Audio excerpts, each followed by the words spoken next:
Hi everyone, welcome to Aarthi's Kitchen and Vlogs. ഇന്ന് നമ്മൾ തയ്യാറാക്കാൻ പോകുന്നത് മാമ്പഴ പുളിശ്ശേരിയാണ്.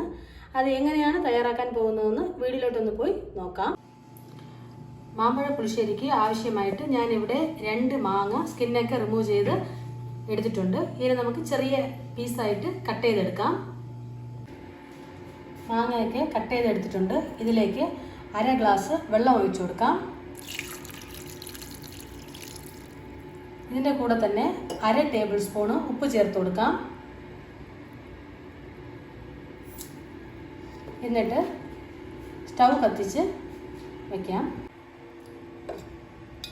മൂടിയിട്ട് വേവിക്കാൻ വയ്ക്കാം. ഒരു 10 മിനിറ്റ് വേവിച്ചാൽ മതിയാവും. ഈ സമയം കൊണ്ട് നമുക്കിതിൻ്റെ അരപ്പ് റെഡിയാക്കി എടുക്കാം. ഇതിലേക്ക് അരമുറി തേങ്ങ ചിരകി എടുത്തിട്ടുണ്ട്. പിന്നെ 1/4 ടേബിൾ സ്പൂൺ ജീരകവും 1 പച്ചമുളകുമാണ്. ഇത് വലിയ പച്ചമുളകാണ്, അതുകൊണ്ട് 1 പച്ചമുളക് മതിയാവും. ഇതൊക്കെ നമുക്ക് മിക്സി ജാറിൽ ഇട്ടിട്ട് ഫൈൻ പേസ്റ്റായിട്ട് അരച്ചെടുക്കാം. നമ്മുടെ മാങ്ങയൊക്കെ നന്നായിട്ട് തിളച്ച് വന്നിട്ടുണ്ട്. നമുക്കൊന്ന് ചെറുതായിട്ടൊന്ന് ഇളക്കി കൊടുക്കാം.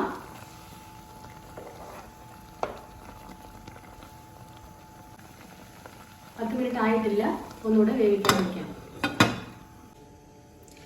ഈ തേങ്ങയുടെ കൂടെ 1/4 ടേബിൾ സ്പൂൺ മഞ്ഞൾപ്പൊടിയും ചേർത്ത് കൊടുക്കാം.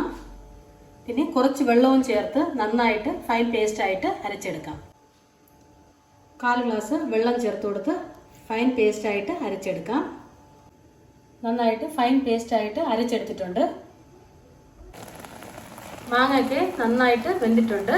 നമുക്കിനി ഇതിലേക്ക് സ്മൂത്ത് പേസ്റ്റിനെ ഒന്ന് ചേർത്ത് കൊടുക്കാം.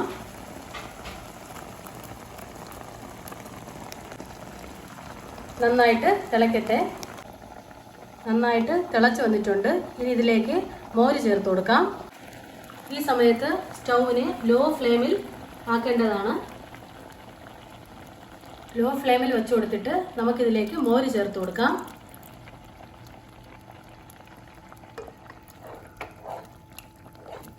എന്നിട്ട് കൈ വിടാതെ ഇളക്കി കൊടുക്കാം. തിളയ്ക്കാൻ പാടില്ല. ഞാനിവിടെ മോര് എടുത്തു കൊടുത്തിട്ടുള്ളത് 400 ml ആണ്. എന്നിട്ട് നന്നായിട്ട് കൈവിടാതെ ഇളക്കി കൊടുത്തോണ്ടേ ഇരിക്കേണ്ടതാണ്.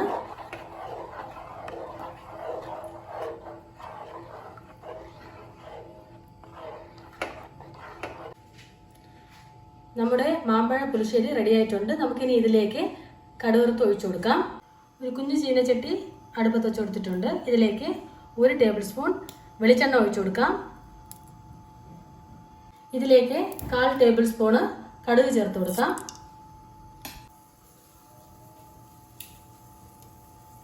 കടുക് ഒന്ന് നന്നായിട്ട് പൊട്ടി വരട്ടെ.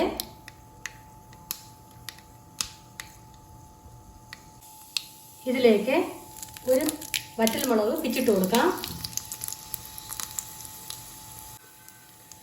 എന്നിട്ട് സ്റ്റൗ ഒന്ന് ഓഫ് ചെയ്യാം. ഇനി ഇതിനെ കറിയിലോട്ട് ഒഴിച്ചു കൊടുക്കാം.